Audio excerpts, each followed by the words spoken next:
Shalom warga kerajaan. Minggu yang pertama saya sampaikan tentang Bad Call, the daughter's voice. Itu artinya di mana Allah Bapa berbicara langsung dalam hal ini kepada sang putra waktu dia menyerahkan diri untuk dibaptis. Setiap kerendahan hati, setiap melakukan kehendak daripada Bapa itu selalu menyenangkan dia. Tuhan Yesus berkata, perhatikan dalam Yohanes 8:29, bagaimana dia selalu berkenan kepada Bapa. Kenapa? Dia selalu melakukan apapun yang menyenangkan hatinya. Dan yang kedua kita lihat suara pada sorga itu langsung dari sang Bapa. Bukan melalui nabi-nabi. Yaitu ketika Tuhan Yesus dalam Matius 17 membawa 3 orang muridnya. Petrus, Yohanes dan Yakobus ke suatu gunung yang tinggi. Kalau saudara pergi ke Israel, jangan membayangkan kayak gunung-gunung di Indonesia ya. Seperti Zion tuh ya cuma 800 meter lah ya. Tetapi ini gunung yang paling tinggi adalah Gunung Hermon. Hermon atau Hermon itu artinya sanctuary. Tidak mungkin yang lain. Kalau saya pergi ke sana, saya akan ditunjukkan Mount Tabor. Gunung Tabor, bukan itu. Tapi gunung yang tinggi. Sebab itu sanctuary. Dan kemudian apa yang terjadi?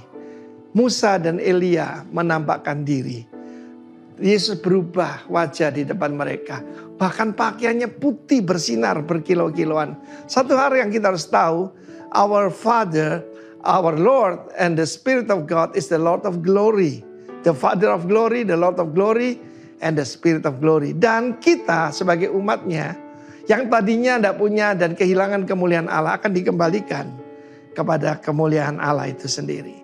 Dan pada saat itu ketika mereka sedang pasti terkagum, tertegun, tercengang-cengang melihat Musa dan Elia. Saudaraku, firman Tuhan menunjukkan bagaimana di dalam kekekalan itu sungguh ada. Your loved ones akan kita temui lagi.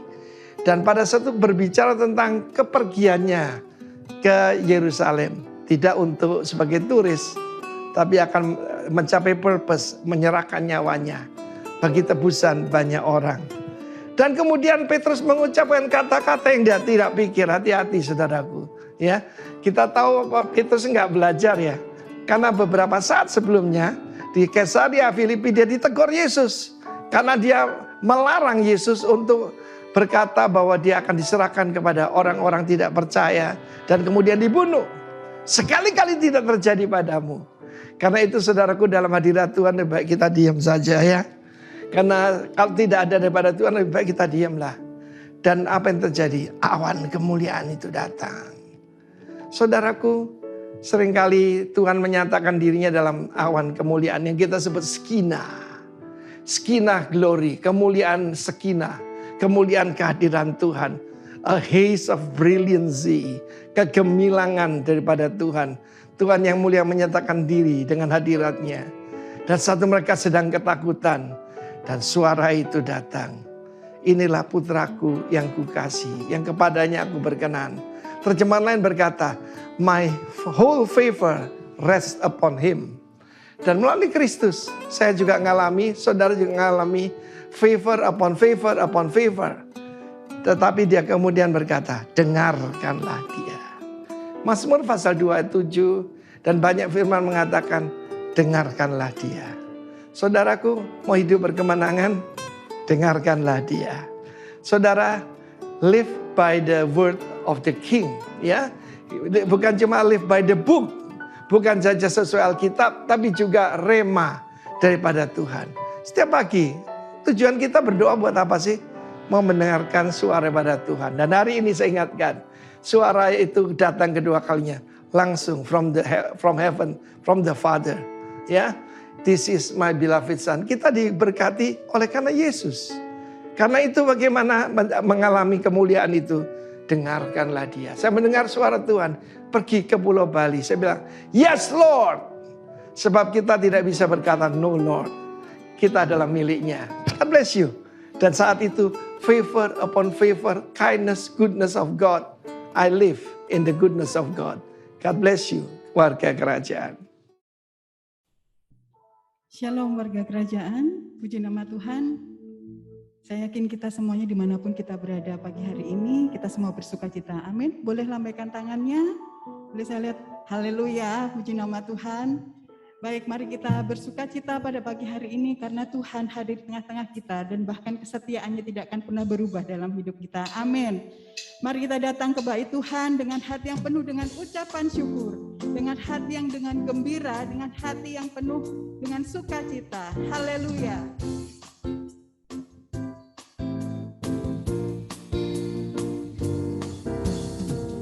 Datanglah ke bait-Nya dengan hati bersyukur, ke dalam pelataran-Nya dengan hati bersuka rasakan dan lihatlah betapa baiknya Tuhan bagi yang berlindung padanya.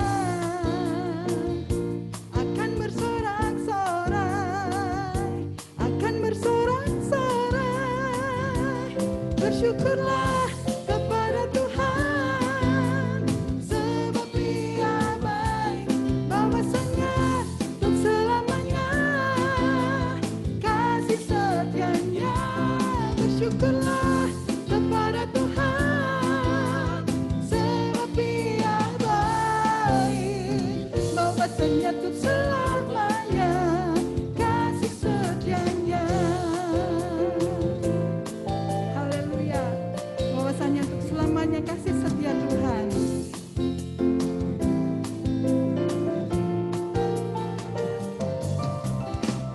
Datanglah ke bait-Nya dengan hati bersyukur, ke dalam pelataran-Nya dengan hati bersuka rasakan dan lihatlah betapa baiknya Tuhan bagi yang berlindung padanya.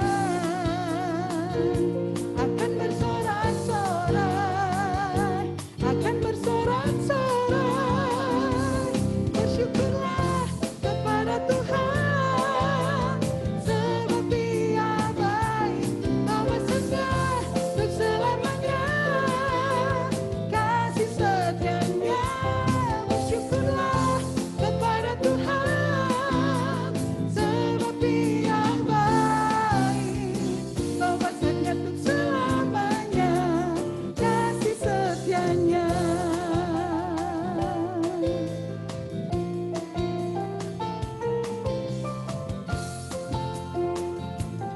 Mari datang ke bait-Nya dengan hati bersyukur.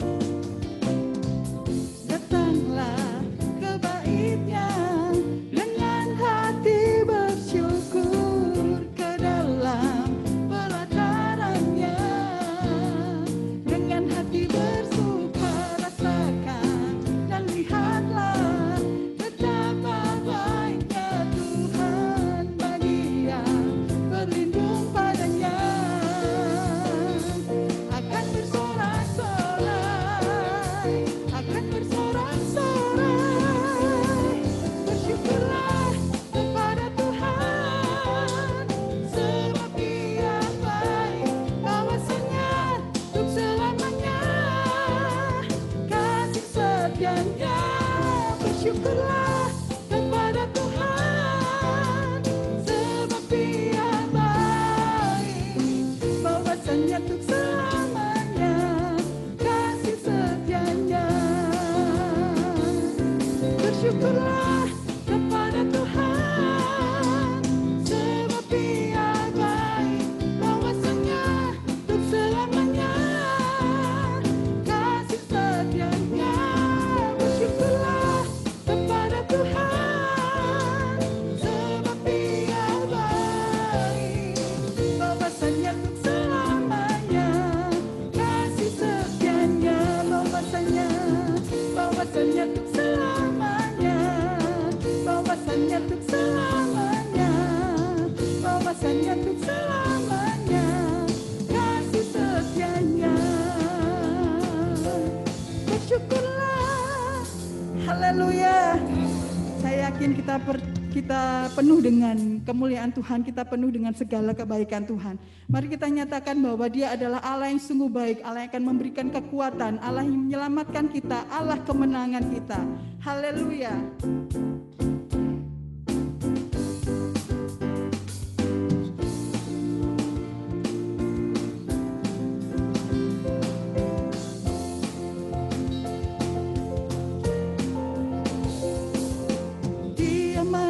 Bagiku, Dia bangkit bagiku, Dia Tuhan, Allah penyelamatku.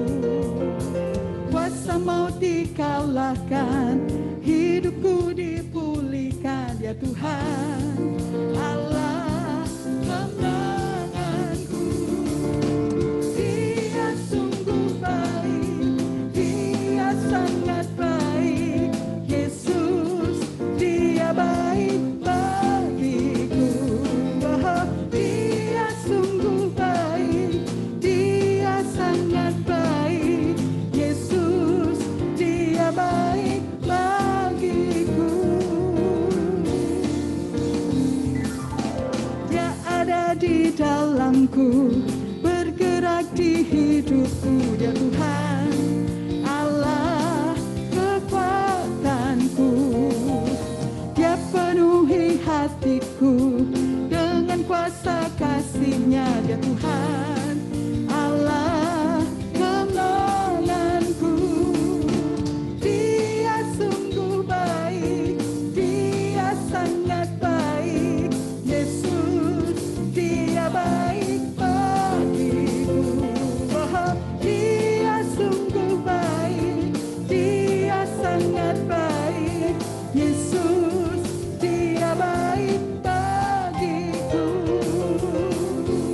Dia ada di dalamku, Dia ada di dalamku, bergerak di hidupku, Dia Tuhan, Allah kekuatanku. Dia penuhi hatiku dengan kuasa kasih-Nya, Dia Tuhan, Allah kemenanganku. Sama-sama katakan, Dia sungguh baik, Dia sangat baik, Yesus, Dia baik bagiku. Oh, Dia sungguh baik, Dia sangat baik, Yesus, Dia baik bagiku. He is so good to you, He is so good to you, He is so good to me. He is so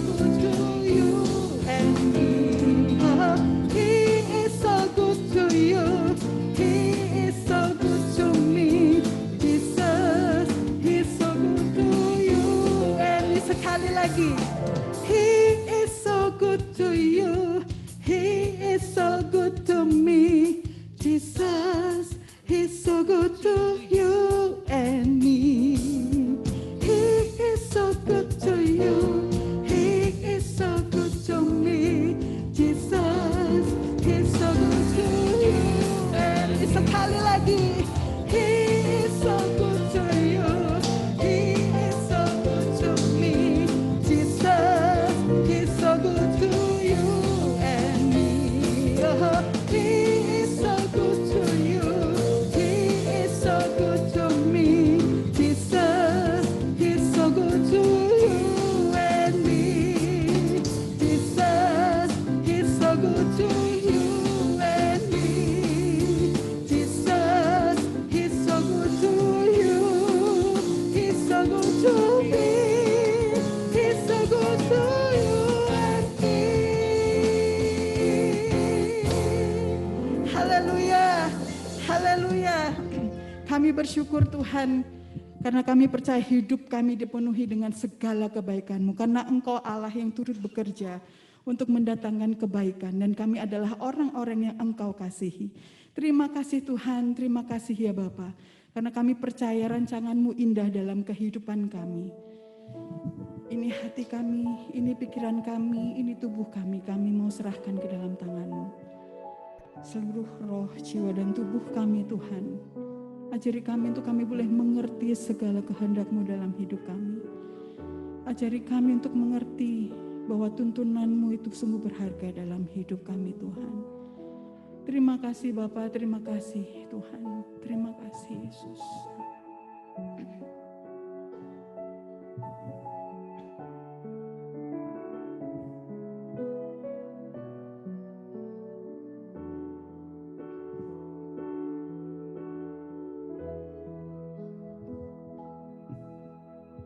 Ajarku mengerti saat jalanmu tak bisa kulihat, kau tetap setia. Ingatkan ku lagi, hidupku ada di dalam tangan-Mu, rancangan-Mu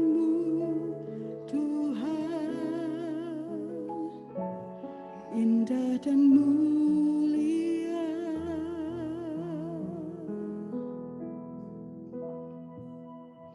Tuhan tak pernah gagal, sanggup buktikan janji setiamu untuk selamanya. Imanku berkata, Tuhan tak pernah gagal.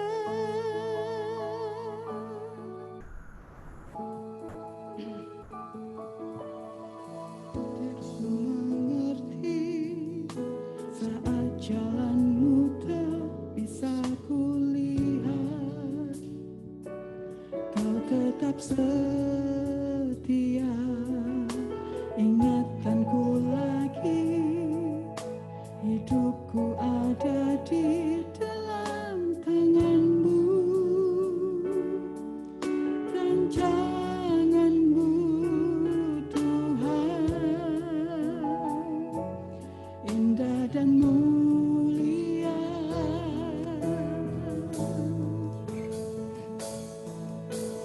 Tuhan tak pernah gagal, sanggup buktikan janji setiamu untuk selamanya. Imanku berkata, Tuhan tak pernah gagal.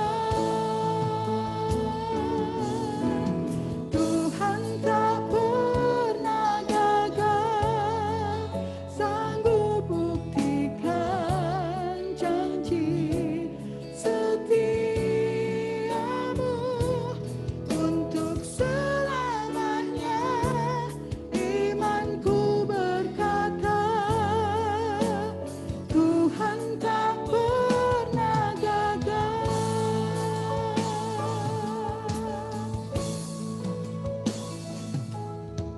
Ajarku mengerti saat jalanmu tak bisa kulihat, kau tetap setia.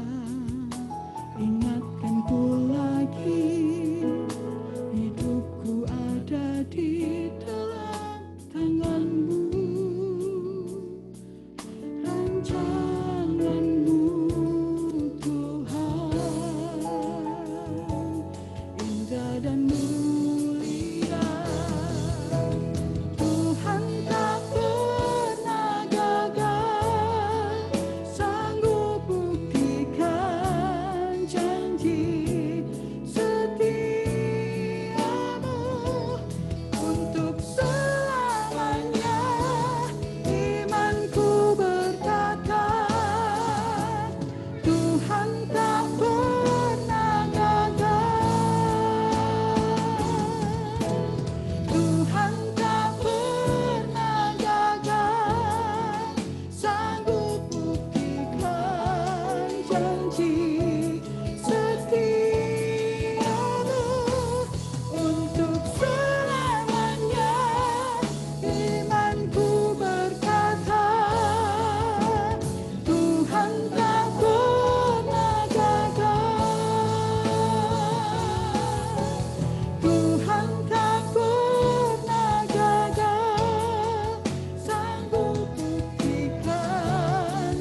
Tuhan. Engkau memiliki rencana-rencana, rancangan-rancangan yang terbaik dalam hidup kami. Rancangan yang penuh dengan damai sejahtera. Dan kami percaya Tuhan, Engkau menuntun kami ke arah sana. Dan Kau Allah yang tidak akan pernah gagal. Beri kami hikmat untuk kami mengerti setiap rencana-Mu dalam hidup kami. Terima kasih Tuhan, terima kasih. Kalau sebentar lagi kami akan merenungkan sebagian dari firman-Mu. Kami percaya Roh-Mu bekerja dalam setiap hati dan pikiran kami. Untuk membukakan setiap kebenaran-kebenaran-Mu dalam hidup kami. Berkati hamba-Mu yang akan menyampaikan, berkati setiap kami yang mendengarkan. Biarlah renungan pada pagi hari ini, firman-Mu pada pagi hari ini memberikan kami kekuatan dan tuntunan, karena firman-Mu adalah pelita dalam kehidupan kami. Terima kasih Bapa, terima kasih ya Yesus, kami sambut firman-Mu hanya di dalam nama Tuhan Yesus Kristus. Haleluya. Amin. Halo Bapak Ibu, keluarga saya di GB Rock Malang. Apakah suara saya terdengar jelas? Boleh kasih reaction atau jempol? Oke, mari kita berdoa sebentar. Tuhan, kami memohon hikmat-Mu supaya pagi ini kebenaran firman-Mu memberikan kami pengertian yang baru, cara pandang yang baru Tuhan, dan juga memperbaiki cara yang tidak berkenan di hadapan-Mu Tuhan, membawa kami semakin serupa dengan kami mohon Roh Kudus menyatakannya dengan sederhana Tuhan, menyederhanakan Tuhan kata-kata anak-anak-Mu ini yang mungkin terbatas Tuhan. Berbicaralah, ajar kami Tuhan, kami membutuhkan Engkau Tuhan. Datanglah kerajaan-Mu dan jadilah kehendak dalam nama Tuhan Yesus. Amin. Baik Bapak Ibu,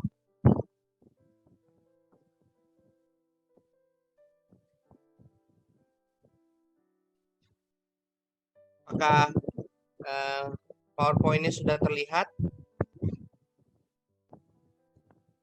Oke. Izinkan saya hari ini membagikan sebuah pesan untuk yang mungkin akan lebih concern buat kita para pria. Karena kita lagi berbicara tentang tema build yang lebih ke arah kedewasaan, dan Bapak kita Pak Arifin lebih sangat menyinggung tentang seorang bapak. Ya, jadi kebetulan selama mungkin 10 tahun saya terlibat dari pelayanan anak muda di pelayanan pria, jadi banyak juga dibekali dalam prinsip-prinsip ini yang saya merasakan sangat berguna, menolong saya dalam membangun keluarga. Oke. Jadi izinkan saya berbagi pagi ini buat Bapak Ibu sekalian ya, untuk melengkapi kita. Mungkin sebagian akan jadi repetisi buat Anda yang sudah pernah belajar atau mendengarkan dari Bapak kita juga ya, karena saya mencoba mengumpulkan berbagai tambahan. Sebelum kita belajar lebih dalam, saya mau Bapak Ibu sedikit menambah pengetahuan ya. Dalam kisah ini Bapak Ibu melihat bahwa satu kali Tuhan Yesus membawa murid-muridnya ke Kaisarea Filipi. Dan di situ Tuhan Yesus nanya, menurut orang aku ini siapa gitu kan? Terus ada yang jawab, kamu Elia, kamu Nabi ini, kamu siapa ini. Terus ditanya, tapi kalau menurut kamu aku siapa? Nah, satu orang jawab, si Simon Petrus, engkau adalah Mesias, anak Allah yang hidup. Itu pengakuan yang berbahaya di saat itu. Ya, karena dia mengakui bahwa Tuhan Yesus adalah raja. Mesias itu raja. Raja yang diurapi. Oke.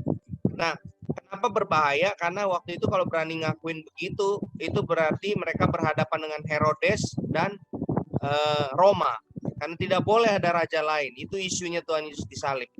Oke. Itu ini untuk kita menambah pengetahuan aja Bapak Ibu. Ya, sebelum ini pembukanya. Lalu Tuhan Yesus bilang, kamu berbahagia Petrus. Kenapa? Nah, ini kuncinya. Karena bukan manusia yang menyatakan. Ya, salah terjemahan Inggrisnya reveal atau mewahyukan. Ya, mewahyukan itu kepadamu, melainkan Bapakku yang di surga. Jadi, pengenalannya Petrus, pengakuannya Petrus itu dia dapat dari pewahyuan Bapa di surga. Sehingga dia bisa menyatakan itu. Dan Tuhan Yesus bilang, aku berkata, kamu adalah Petrus, di atas batu karang ini aku akan mendirikan jemaatku, dan gerbang alam maut tidak dapat menahan. Jadi ternyata gereja Tuhan itu dibangun di atas umatnya yang mengalami pewahyuan tentang siapa Kristus dari Bapa di surga. Sampai di sini Bapak Ibu bisa nangkep ya.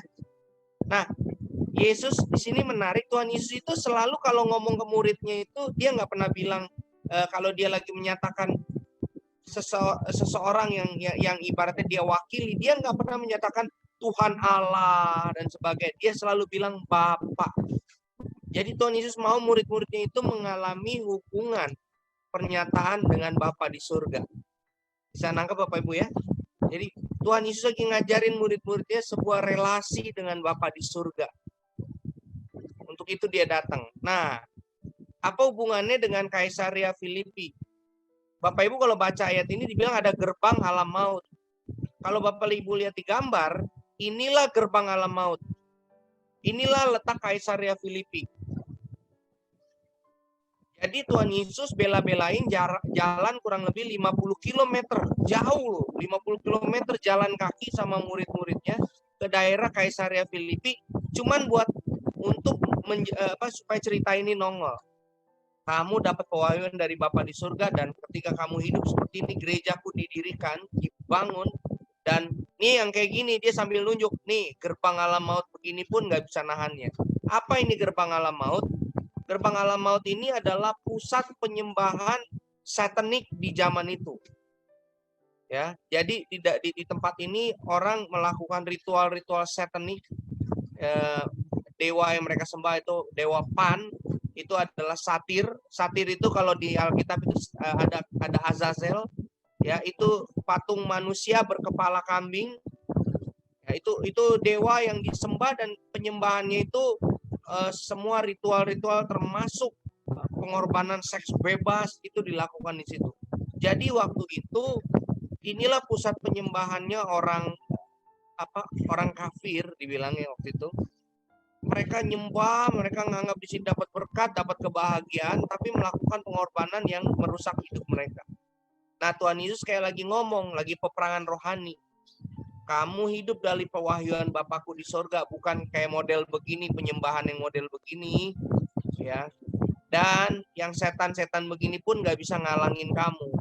Ketika gerejaku hidup dari hubungan pewahyuan dengan Bapakku di sorga, yang kayak gini nggak bisa halangin. Oke. Jadi ini gerbang alam maut ini sudah ada ribuan tahun. Kalau diperkirakan dari kitab Raja-Raja, Yerobeam memulai penyembahan berhala di tempat ini. Perkirakan di tempat ini lokasi dari kaki Gunung Hermon, di mana malaikat-malaikat yang dibuang ke bumi itu memulai operasinya di sini. Ya, itu lain cerita lah. Tapi ini untuk menambah pewahyuan. Jadi sampai di zaman Tuhan Yesus tempat ini benar-benar menjadi pusatnya penyembahan berhala, orang orang melakukan tindakan hubungan dengan kuasa kegelapan di tempat ini. Sampai di sini Bapak Ibu bisa nangkep ya, sedikit menambah pengetahuan. Artinya bahwa Tuhan lagi bicara sama kita bahwa ketika kamu punya hubungan dengan Bapa di surga, kamu dapat pernyataan-pernyataan, inilah yang membangun gerejaku. Hubungan dengan Bapa itu yang membangun gerejaku. Jadi kita mesti ngerti bahwa fondasi hubungan dengan Bapa di surga itu sangat penting. Ya, itu menentukan kita dibangun, kita jadi kuat atau enggak. Nah, Allah tidak pernah menjelaskan dirinya, tetapi Allah menyatakan dirinya. Edwin Louis Cole berkata demikian. Jadi Tuhan itu nggak bisa dijelasin. Tuhan itu menyatakan dirinya. Itu kayak kita ngomong cabai. Kamu udah pernah makan sambal ini? Nggak bisa dijelasin enaknya, pedesnya, betul? Kita mesti cobain. Kayak Tuhan itu menyatakan dirinya, review, mewahyukan dirinya. Makanya orang nggak bisa kenal Tuhan hanya sekedar cerita. Dia mesti ngalamin perjumpaan dengan Tuhan, pengalaman dengan kebenaran yang dinyatakan. Ya, nah Masalahnya Tuhan Yesus kalau menyatakan Allah itu nggak pernah pakai kata lain. Dia selalu menjelaskan dengan satu kata, Bapa. Satu-satunya iman di muka bumi ini yang memanggil pribadi, the ultimate person yang disembah itu Bapa. Itu hanya di dalam kekristenan. Betul? Ya, yang lain tuh nggak ada. Nah, ini yang menjadi masalah, betul, ketika kita ngomong Bapa, kita punya bias. Kita punya bias dengan yang di bumi. Ini yang jadi masalah. Sehingga kita punya kekacauan gambaran. Karena kekacauan gambaran ini akhirnya kita jadi nggak firm gitu ya, nggak kuat. Nah, lihat di sini ya.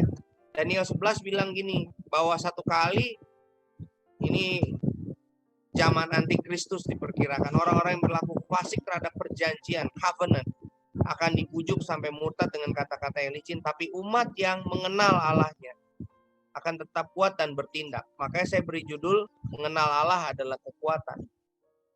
Ingat, Yesus kalau nyatakan Allah tidak pernah dengan kata-kata, dengan sebutan yang lain. Dia hanya menyatakan Allah itu dengan kata Bapa.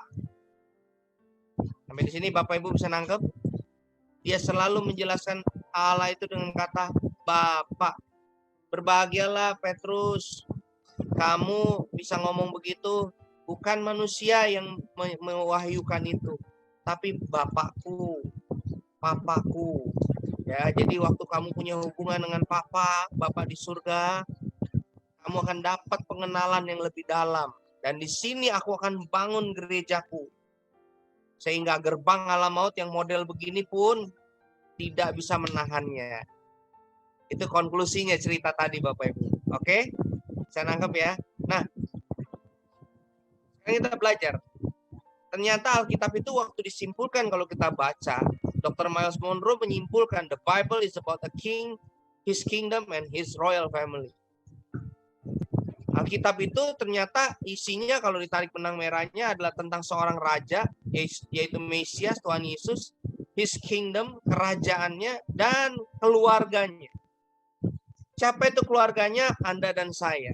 Ketika kita percaya dia, kita diterima jadi putra-putri kerajaan Allah. Yohanes 1 ayat 12. Setiap orang yang menerimanya diberi hak menjadi anak-anaknya. Oke. Nah, disinilah kuncinya. Kenapa kalau kita hidup dalam kerajaan Allah, kita nggak bisa nganggap remeh peran seorang bapak. Karena di dalam kerajaan, seorang raja itu akan harus membangun penerusnya, dinastinya. Keberhasilan kerajaan itu, kelanggengan kerajaan itu ditentukan bagaimana penerusnya. Kalau Bapak Ibu baca kisah raja-raja, Tawarikh, Bapak Ibu akan menemukan bagaimana jatuh bangunnya kerajaan Israel, dimulai dari Salomo. Ya, ketika dia nggak jadi bapak yang benar, dia nggak jadi raja yang benar, hanya sebentar saja dia menjadi raja yang begitu bijaksana, maka dia membangkitkan generasi yang lain, yaitu Rehabeam. Dan di tangan Rehabeam, Israel berantakan, terpecah dua, kerajaan utara dan selatan. Ya, artinya di tangan seorang raja dan juga seorang bapak, itu akan menentukan keberlangsungan kekuatan. Bapak itu menjadi fondasinya. Otomatis kalau kita bicara bapak, kita bicara family, kita akan bicara tentang kepalanya itu seorang pria. Dan ini yang menentukan. Oke. Polanya kerajaan adalah bapak yang sempurna. Saya membagikan ini untuk mengingatkan kita kembali bahwa belajar jadi pria, belajar jadi bapak, ya. Istri-istri juga kita saling menolong, itu pelajaran yang nggak bisa berhenti, nggak bisa cuman kita dapat hanya sekedar ikut sebuah retreat, ikut sebuah kelas pemuritan, tapi itu pelatihan. The male is the foundation of family.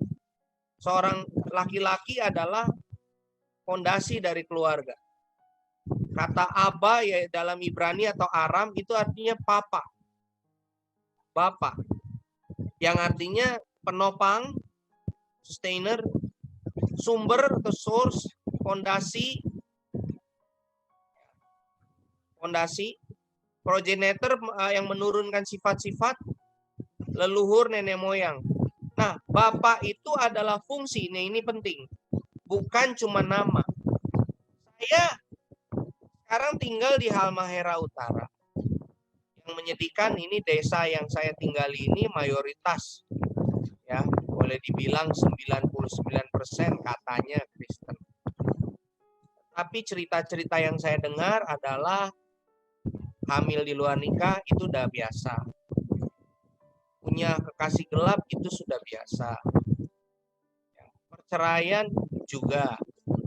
Itu umum terjadi. Bahkan di sini mereka punya udah jadi budaya.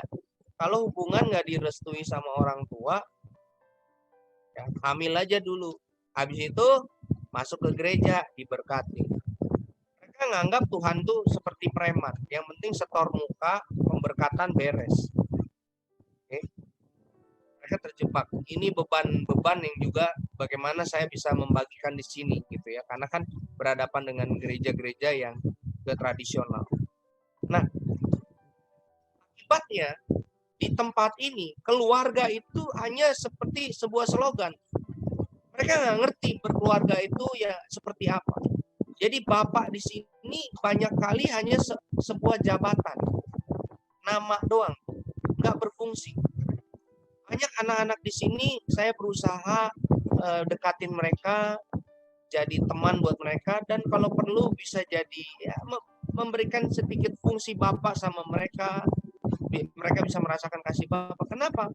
Karena kecil-kecil udah jualan pisang goreng, kelas 1 SD, 2 SD udah jualan kue. Papamu di mana, nak? Papa di rumah, ngapain? Kadang-kadang kerjaannya hanya minum cap tikus, mabok, kerja sesekali ke kebun. Jadi yang kerja hanya ibunya, jualan ikan, jualan ini. Dan anak-anaknya ini harus bekerja. So, papanya tuh apa? Bapaknya hanya sebuah jabatan. Nah, bayangkan ketika mereka mendengar cerita seperti tadi, Petrus, kamu dapat ini pewahyuan bukan dari manusia tapi dari Bapa di surga. Apa respon hati mereka? Pasti mereka merasa, mereka nggak punya gambaran. Sampai di sini bisa ngerti Bapak Ibu? Mereka nggak punya gambaran. Jadi mereka nggak punya gambaran bagaimana dikasih Bapak dengan benar. Apalagi nanti kenal Bapak di surga, nggak bisa. Ya, mereka rusak sekali. Dan ingat, ketika ini rusak, fondasinya rusak. Tuhan Yesus bilang di atas pewahyuan ini, aku bangun gerejaku. Ini fondasi. Father adalah fondasi. Kalau ini rusak, berantakan. Makanya boleh dibilang desanya boleh Kristen, tapi berantakan. Anak-anaknya berantakan. Ya, saya menceritakan ini keadaan. Nah ini penting. Dunia sedang menghadapi keadaan seperti ini.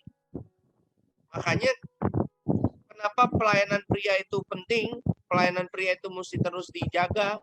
Karena kutukan sosial ekonomi dan psikologis terbesar umat manusia global saat ini adalah fatherlessness, ketiadaan ayah.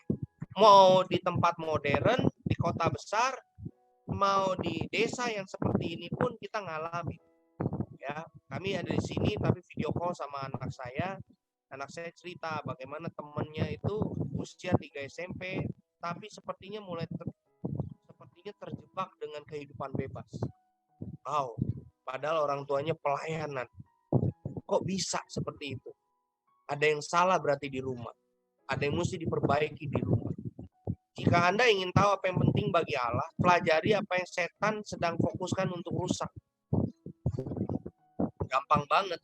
Yang paling setan mau rusak saat ini apa? Keluarga. Keluarga. Setan kalau bisa rusak keluarga, beres. Anda tahu aktivis LGBT itu, salah satu aktivis terkenalnya, Masha Gessen. Anda bisa cek di Google, Masha Gessen, seorang jurnalis. Dia bilang gini, tujuan kami dari gerakan kampanye LGBT itu bukanlah supaya homoseksual dan lesbianisme itu disahkan. Bukan. Tujuan kami satu. Lembaga yang namanya keluarga sudah harus ditiadakan. Wow. Dia bisa ngomong begitu. Ya, jadi ini gerakan satanik. Kelihatannya doang sepertinya gerakan ini gerakan humanisme, tapi di belakangnya rohnya yang mengendalikan adalah satanik. Setan tahu strategi Tuhan, strateginya, tapi karena dia pernah hidup sama Allah, dia mau coba hancurin, tapi dia nggak bisa, gitu kan? Dia coba. Ingat, Tuhan akan bangun gerejanya dari pewahyuan Bapa dan gerbang alam maut nggak bisa menghalangi. Nah ini penting, Bapak Ibu. Makanya pesan tentang fatherlessness ini perlu kita taruh terus, ingatkan terus. Bersyukur Bapak kita berulang-ulang menjadikan ini sebuah tema yang perlu direpetisi. Nah, masalah yang salah satu yang dihadapi, boleh dibilang hampir semua anak Tuhan menghadapinya, yaitu roh yatim. Saya ingat waktu saya bertobat kelas 2 SMA, saya dibaptis Roh Kudus, gak ada yang doain, ya. Tiba-tiba saya berubah jadi manusia yang baru. Saya rindu dekat sama Tuhan, saya mulai baca Alkitab sendiri, gak ada yang bina. Baca Alkitab sendiri, tiap hari saya saat teduh sendiri. Dan saya ngerasa saya mesti melayani Tuhan, saya mulai melayani Tuhan di gereja. Gak ada, hampir gak ada yang bina, ya. Bapak gembala saya di gereja yang lama itu ya cuman ya kasih aja begitu, tapi hampir nggak ada pembinaan atau bagaimana. Alhasil kami tumbuh jadi generasi yang semuanya mencari sendiri. Nah, kelemahannya apa? Kami jatuh bangun, kami melewati banyak kegagalan, kelemahan dan sebagainya, dan ketika usia bertambah kami baru sadar bahwa kami nggak adalah salah satu produk dari generasi yang tanpa ayah, baik secara jasmani maupun rohani. Dan itu ternyata berat sekali mesti dilewati. Saya lahir dari keluarga yang papa saya itu dibesarkan, dititip dari satu rumah ke satu rumah karena dia nggak pernah lihat orang tuanya. Jadi papa saya itu nggak punya gambaran jadi bapak seperti apa, jadi suami seperti apa. Jadi didikan beliau ke saya itu didikan mut-mutan. Kalau dia lagi senang dia bisa main sama anaknya, dia peluk. Tapi kalau dia emosi, kita nggak tahu sebabnya, dia bisa hajar kita tanpa sebab. Ya, koko saya yang paling menjadi bulan-bulanan dia, karena koko saya berani melawan. Jadi koko saya SMP tuh udah mabok, udah ngobat dan sebagainya. Kalau nggak Tuhan tangkap, kami nggak ada sekarang. Ya, sampai koko saya akhirnya ketika sadar tentang roh yatim ini, dia tulis sebuah buku, judulnya School of Father, Sekolah Seorang Bapak. Di buku itu dia cerita pengalamannya dan dia cerita bagaimana tentang fatherlessness. Buku yang tipis dia tulis. Ya. Dan di situ saya tulis kata pengantar saya. Kenapa? Karena saya pernah jadi korban papa saya dan kakak saya. Jadi hampir setiap kita ngalamin pengalaman jadi mengalami roh yatim. Ya. Lihat, kita balik lagi ke Tuhan Yesus. Akulah jalan dan kebenaran dan hidup. Tidak ada seorang pun datang kepada Bapa. Lagi-lagi dia pakai kata Bapa untuk menyatakan Allah. Kalau tidak melalui aku. Dia kasih clue di sini. Sekiranya kamu mengenal aku, pasti kamu juga mengenal Bapakku. Sekarang ini kamu telah mengenal dia dan kamu telah melihat dia. Dia sudah kasih clue. Kamu kalau mau kenal Bapa gampang. Kamu lihat aku setiap hari, kamu udah kenal dia. Tapi tetap ada murid yang gagal paham di sini. Lihat, Filipus bisa ngomong begini setelah Tuhan Yesus bicara sekian jelasnya. Tuhan, tunjukkanlah Bapa itu pada kami. Itu sudah cukup bagi kami. Jadi seolah-olah Tuhan Yesus sampai heran. Sekian lama aku bersama-sama kamu, namun engkau tidak mengenal aku. Barang siapa telah melihat aku, ia telah melihat Bapa. Bagaimana engkau berkata, tunjukkanlah Bapa itu kepada kami. Jadi, waktu Filipus, murid-murid ini jalan sama Tuhan Yesus, begitu intimnya, begitu dekatnya, siang malam mereka bareng gitu ya. Murid-murid itu nggak ngeh, apalagi si Filipus, bahwa inilah Bapa. Artinya, yang mereka lihat selama ini di rumah, itu jauh berbeda dengan apa yang Tuhan Yesus tunjukkan. Setuju Bapak Ibu? Ya, yang mereka lihat tuh beda. Sampai mereka nggak ngeh bahwa inilah Bapak. Apakah banyak orang ngalamin begitu? Kita punya kekacauan tentang siapa itu Bapak. Karena kita punya pengalaman di rumah. Ini bukan untuk menyalahkan orang tua kita. Karena orang tua kita pun adalah produk dari ketiadaan Bapak. Kita nggak pernah punya orang tua yang sempurna. Kalau orang tua kita sempurna, nggak akan ada perintah hormati orang tuamu. Tuhan kasih perintah hormati orang tuamu karena orang tua kita nggak ada yang sempurna. Oke? Justru dengan belajar menghormati, itulah kita lagi melatih kesempurnaan kita dari generasi ke generasi. Ya, membangun citra seorang Bapak yang benar. Oke?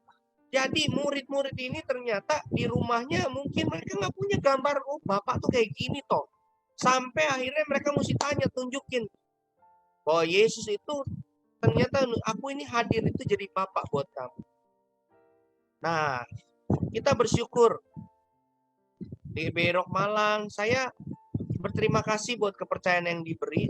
Tapi saya pelajarin alurnya beberapa bulan saya dipercaya melayani di sini. Lihat gak? Dari kita, tema kita dari mature in Christ, keserupaan dengan Kristus. Dan hari ini kita belajar dengan Bapak. Bahwa ternyata kalau kita mau jadi Bapak yang benar, baik buat keluarga kita, baik buat generasi ini, kita nggak usah berlatih aneh-aneh. Kita cuma berlatih sederhana. Keserupaan dengan Kristus. Waktu kita belajar karakter Kristus, kita lagi belajar karakter menjadi Bapa yang baik. Karena barang siapa melihat aku, kamu lihat Bapa, kata Tuhan Yesus. Amin. Ya, itu yang Yesus ajarkan. Jadi dunia kehilangan ini. Dunia kehilangan gambar Bapa yang benar. Dan ketika gereja kehilangan ini, gawat. Kita nggak bisa dibangun dengan benar. Karena Tuhan Yesus bilang, aku bangun gereja aku begini loh. Dari pewahyuan yang diterima dengan Bapa loh, hubungan loh. Ya, dan gerbang alam maut nggak bisa menahannya. Lihat ya, Alkitab itu menekankan begitu tanpa secara tidak langsung. Hubungannya Bapa. Lihat, huruf pertama di Alkitab itu bet. Kalau kita kan pada mulanya P, bukan, ini bet. Ibrani itu huruf adalah gambar. Bet itu punya gambar, lambangnya adalah bait, artinya rumah atau keluarga. Jadi ini namanya first mention principle, kata Bapak Arifin. Alkitab itu huruf pertama itu udah ngomong keluarga. Huruf keduanya adalah res.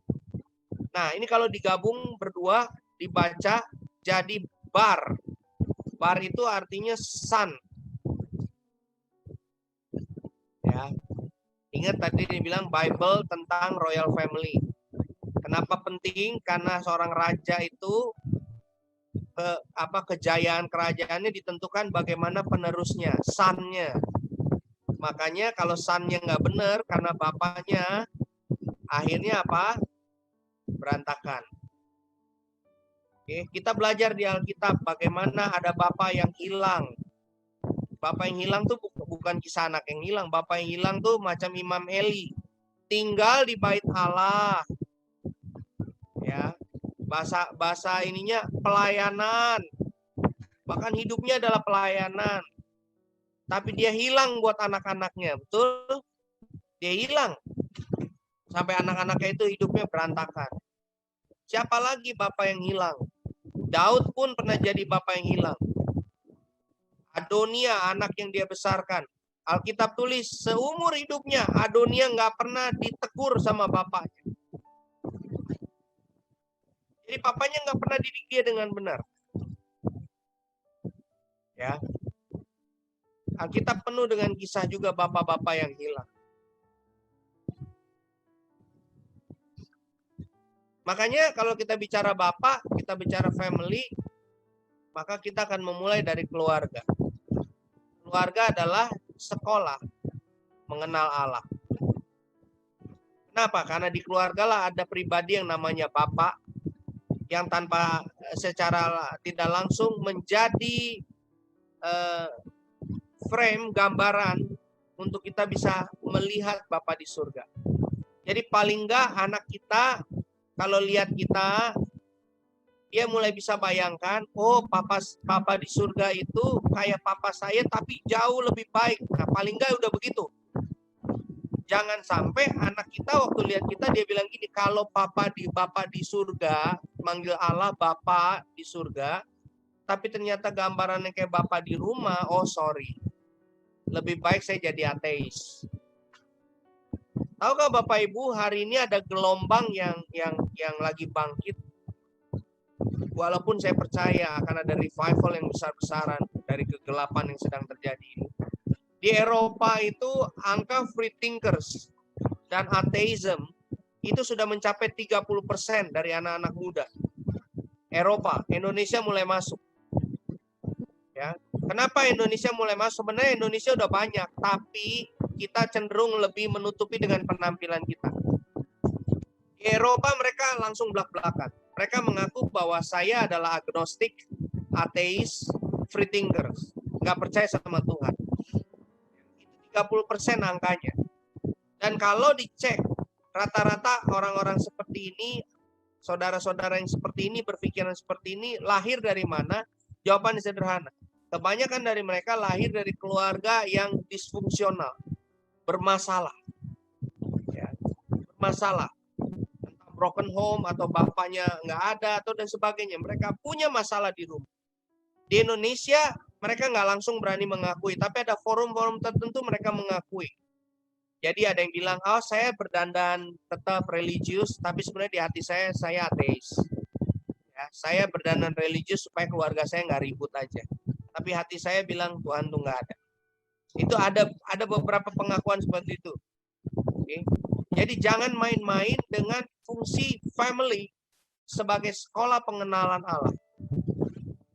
Saya mau meluruskan, saya mau buat umat Tuhan yang mendengar pesan ini, tolong jangan pernah tuntut sekolah minggu itu harus memperbaiki akhlak anak kita. Sekolah minggu itu nggak bisa ngapa-ngapain anak kita, hanya seminggu sekali. Anak itu sekolah mengenal Allah di rumah, bukan di sekolah minggu. Mohon maaf saya minum sedikit. Anak itu belajar mengenal Allah di rumah, bukan di sekolah minggu. Sekolah minggu hanya memperlengkapi. Ya, tapi di kota-kota besar kebanyakan sekolah-sekolah minggu, ya kadang-kadang orang tua malah push. Ya, untuk pelayanan kita harus excellent. Tapi untuk seorang anak, yang dia butuhkan mengenal Allah di rumah. Dia lihat itu dari hubungan orang tuanya, keadaan rumahnya. Harusnya, ini seharusnya. Kalau polanya Jews, polanya Yahudi, ya walaupun kita nggak ambil yang secara harafiahnya, tapi polanya bagus. Pendidikan mengenal Allah, haruslah engkau mengajarkan itu berulang-ulang pada anak-anakmu. Itu mesti diambil. Jadi seharusnya anak kita bisa mengenal Yesus sebagai Tuhan. Itu dari papa mamanya. Penginjil pertama buat anak-anak itu orang tuanya. Walaupun nanti anak-anak kita dijamah Tuhan lagi lewat sebuah retreat dan sebagainya, tapi dia mendengar Injil pertama harusnya dari papa mamanya. Nah, kadangkala papa mamanya nggak jadi surat terbuka buat anaknya. Ya, karena mungkin kita juga produk dari ketiadaan Bapa. Tapi lewat pesan ini, semoga ini membuka kita gitu. Mari kita jadi surat terbuka juga. Pemberita Injil buat anak kita harusnya orang tuanya. Ketika mereka melihat hubungan orang tua, papa mamanya, hubungan kasih yang bukan sekedar pencitraan, yang bukan sekedar rangkul-rangkulan kalau lagi pelayanan, tapi benar-benar di rumah. Ya, kalau di rumah anak saya suka ikut-ikutan, kalau papa mamanya gendong-gendongan, wah mereka ikut happy gitu ya. Mereka ngalamin kehangatan. Waktu diajarin kasih Bapa di surga, mereka bisa paham langsung. Gitu.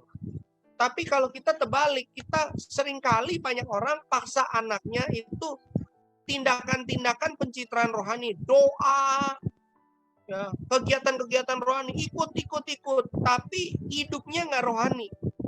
Apa itu hidupnya nggak rohani? Ya, kita nggak nunjukin kasihnya, kita nggak nunjukin hubungan suami istri yang penuh cinta di rumah gitu. Ya dia nggak mau lah. Dia mau ngerasain dulu hangat itu dari yang kelihatan. Hubungan orang tuanya. Waktu itu ini nggak sengaja ya, Bapak Ibu. Ini bukan foto yang sengaja dibuat, enggak. Ini nggak sengaja. Jadi satu malam anak saya yang besar itu kurang lebih usianya 7 tahun. 6 tahun, yang kecil ini kurang lebih 2 tahun. Masih lucu sekali. Saya kalau ingat tuh pengen balik waktunya, anak saya lucu sekali. Anak saya mulai tanya-tanya tentang Tuhan. Dan saya mulai cerita dengan bahasa anak-anak tentang Tuhan Yesus itu siapa. Singkat cerita, cerita itu mengarah ke penginjilan. Saya mulai ceritakan Injil buat anak saya. Dan akhirnya saya tantang anak saya. Mau gak kamu percaya sama Tuhan Yesus? Dan anak saya berdua tahu-tahu bilang mau. Ya, kami mendoakan anak kami. Oke. Dan ini benih yang kita tabur buat anak kita. Penginjil pertama itu orang tuanya. Harusnya nanti kalau bisa yang baptis orang tuanya. Yang doakan baptis Roh Kudus orang tuanya. Ya, kalau bisa. Tapi paling enggak minimal penginjil pertama orang tuanya. Dan satu kali benih ini kita doa ditabur, anak kita tumbuh.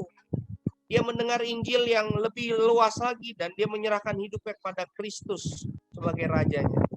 Ini yang kita rindukan. Ya. Anak kita itu rohani bukan karena disuruh gitu.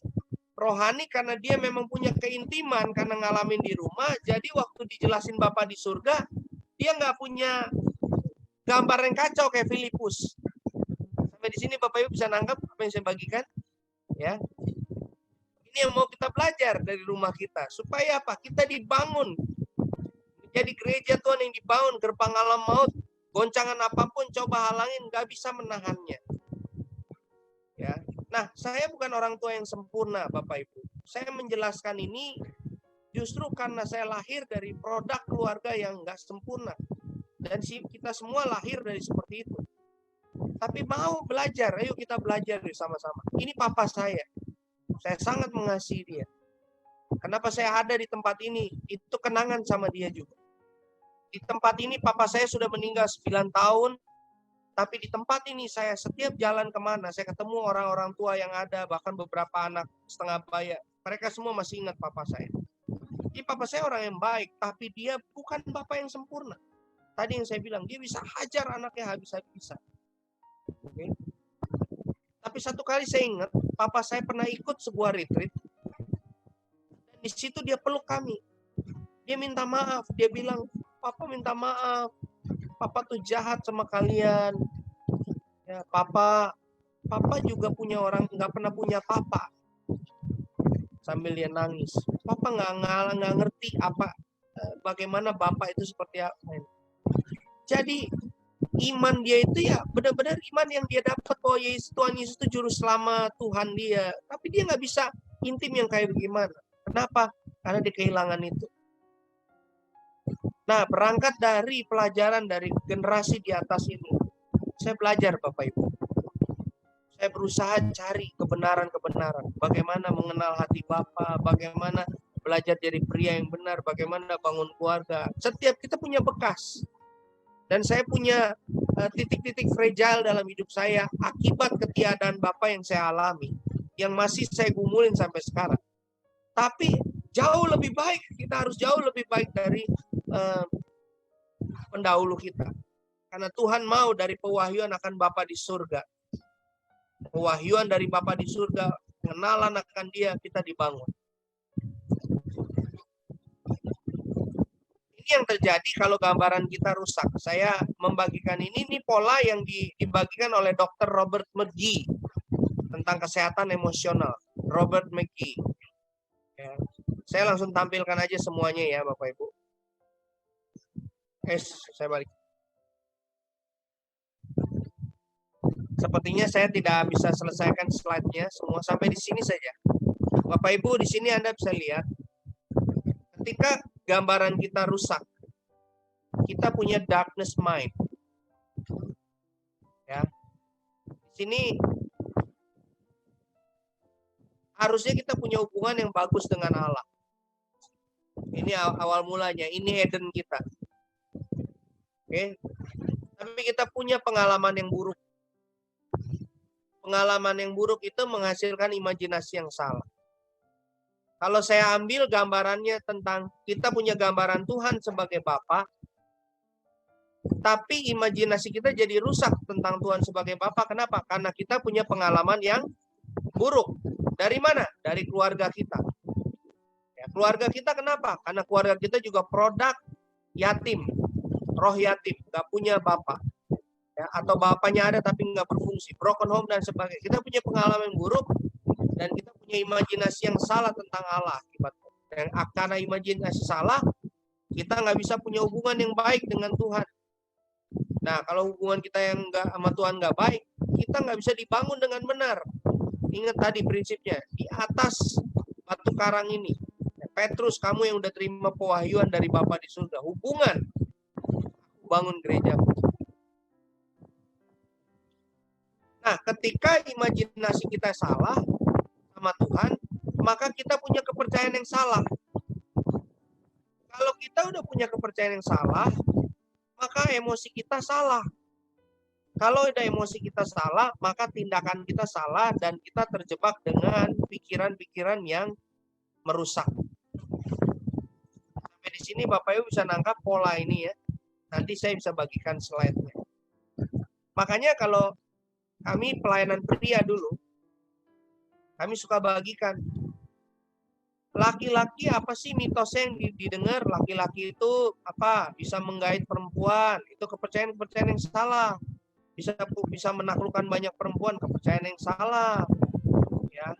Laki itu bisa punya banyak anak. Oh, kalau punya banyak anak, maaf ya. Di sini babi punya anak lebih gampang. Ya. Ada yang salah. Ternyata kalau bicara laki-laki itu kepercayaan yang benernya apa? Bapak, fondasi, sustainer, penerus gen-gen yang baik. Itu yang benar.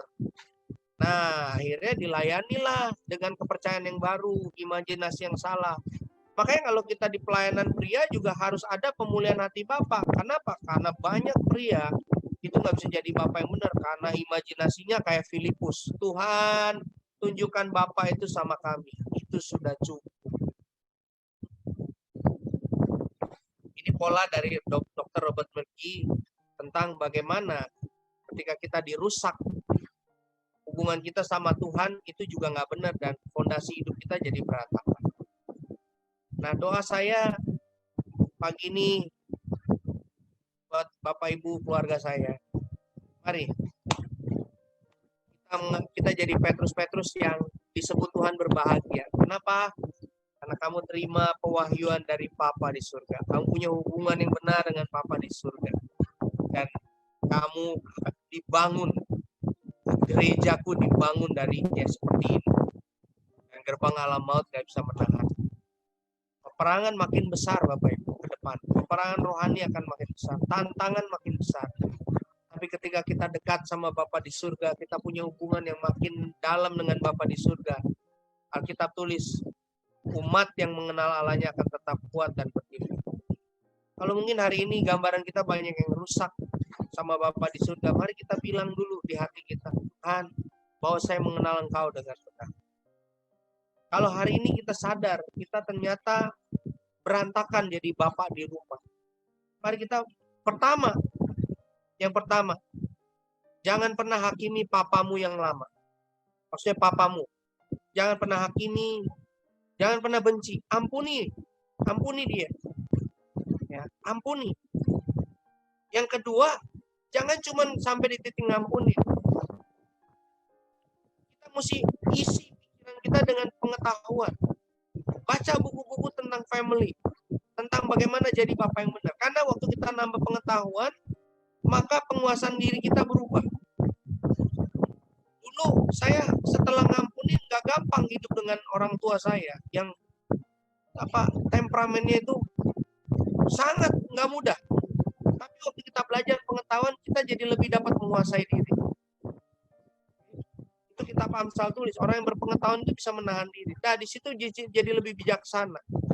Hubungan jadi lebih baik, hubungan jadi lebih mesra, dan gambaran kita pulih. Dan ketiga, punyai pengalaman, minta terus sama Tuhan. Pengalaman dengan Bapa di surga. Saya ingat istri saya pernah cerita begini, di saat kami lagi ngalamin kesulitan finansial dan Tuhan bikin mujizat ulang-ulang. Saya ingat banget waktu itu kami udah nggak bisa bayar uang sekolah. Tahu-tahu bisa ada malam-malam orang ketok rumah, kirim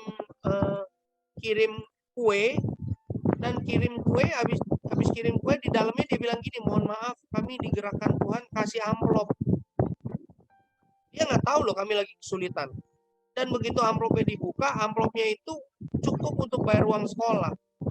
Jadi kami ngalamin mujizat-mujizat kayak gitu, tapi istri saya pernah bilang gini, kenapa ya ulang-ulang Tuhan udah tolong, tapi kok aku kadang-kadang masih suka bimbang, suka khawatir. Terus entah kenapa saya dapat impresi, saya bilang gini sama istri saya, karena mungkin kamu pernah ditinggal papamu, sayang. Lalu istri saya baru tiba-tiba seperti terbuka, oh iya ya. Jadi istri saya ditinggal papanya di usia 6 tahun. Dia pergi sama perempuan lain, bawa surat rumah, surat nikah, surat akte kelahiran, semua dibawa. Dan mertua perempuan saya cuma bawa tas tua isi baju, gendong satu bayi usia 6 bulan, dan 2 anak perempuan, yaitu istri saya yang paling tua dan adiknya. Sampai pengalamannya mertua saya hampir mau lempar anak-anaknya dari jembatan penyeberangan karena udah depresi banget, udah putus harapan. Tapi dia dengar suara, jangan. Dan dia bertahan. Dan dari situlah dimulai perjalanannya, dia berjumpa dengan Tuhan Yesus dan hidupnya berubah. Tapi ingat, setelah hidup mereka berubah, bertobat, dibaptis Roh Kudus, melayani Tuhan, ternyata ada fragile spot yang titik-titik rapuh yang ternyata mesti diperbaiki. Itu apa? Gambaran Bapa yang rusak. Gambaran Bapa yang rusak. Adik ipar saya itu adik istri saya, karena ditinggal bapaknya, emosinya berantakan. Dia pernah cakar-cakar mukanya. Ya, kesulitan sama hubungan dengan Bapa di surga itu berantakan. Dia hampir nggak pernah lihat bapaknya. Nah, mari pertama kita perbaiki hubungan kita dengan Bapa di surga. Kalau kita pria, mari kita jadi Bapa yang baik, jadi suami yang baik. Oke. Dan yang ketiga, mari kita jadi Bapa buat banyak orang. Banyak fatherless person yang perlu kita bapai. Minimal dia bisa mengecap, oh kayak begini loh punya papa. Kayak begini loh punya papa. Kayak begini loh punya papa. Ya. Dan ini doa saya pagi ini buat kita. Di tema build kita, mari kita belajar. Mengenal Allah adalah kekuatan. Kita bisa membangun hidup kita dan gerbang alam maut tidak bisa menang. Mari kita berdoa sebentar Bapak Ibu. Saya mau ajak kita jamkan mata sebentar. Mungkin di tempat dimanapun Anda berada, Anda bisa berkata, mengakui di hati. Anda mungkin bisa bilang, Tuhan, saya seperti Filipus. Saya kehilangan gambar yang benar ini. Kalau saya ada saat itu, mungkin saya akan bertanya seperti Filipus, tunjukin dong Bapak yang benar itu kayak gimana. Tuhan, sembuhkanlah saya. Langkah pertama untuk kita sembuh adalah kita mesti mengakui, saya seperti Filipus, sembuhkanlah saya. Anda laki-laki atau Anda perempuan, Anda bisa mengakui. Yang kedua, Anda bisa bilang, Tuhan, apapun kelemahan, kegagalan, kesalahan dari orang tua saya, khususnya bapak saya nggak mau hakimi, karena penghakiman yang kita berikan itu akan balik sama kita. Saya mau ampuni dia. Kenapa kita perlu ampuni? Karena bapak, orang tua kita itu juga produk dari fatherless. Mereka nggak sempurna, zaman dahulu lebih parah. Ampuni mereka. Yang ketiga, minta kita pengalaman Petrus. Tuhan, saya mau mengalami seperti Petrus, berbahagia karena mengalami pernyataan-pernyataan dari Bapa Yesus. Buatlah saya jadi anak-anakmu yang ngalamin pernyataan-pernyataan kasih-Mu, pernyataan cintamu, pernyataan hikmat-Mu dari Bapa di surga. Mengenal Allah adalah kekuatan. Tuhan, tolong gereja lokal kami, Tuhan. Supaya gereja lokal kami jadi Bapak buat kota kami, buat lingkungan sekitar kami. Tuhan, tolong keluarga kami, supaya keluarga kami menjadi inspirasi. Tolong setiap kami, Tuhan, supaya kami bisa membapai setiap orang-orang yang ada di dekat kami. Supaya mereka bisa merasakan seperti apa kasih itu ketika mereka ada di dekat kami. Tuhan, aku berdoa, walaupun secara jarak kami terpisah, tapi kuasa kesembuhan pemulihan tidak dibatasi. Engkau Bapa kami yang sempurna. Dalam nama Tuhan Yesus, kami berdoa, dan aku melepaskan pemulihan buat Tuhan untuk kami semua.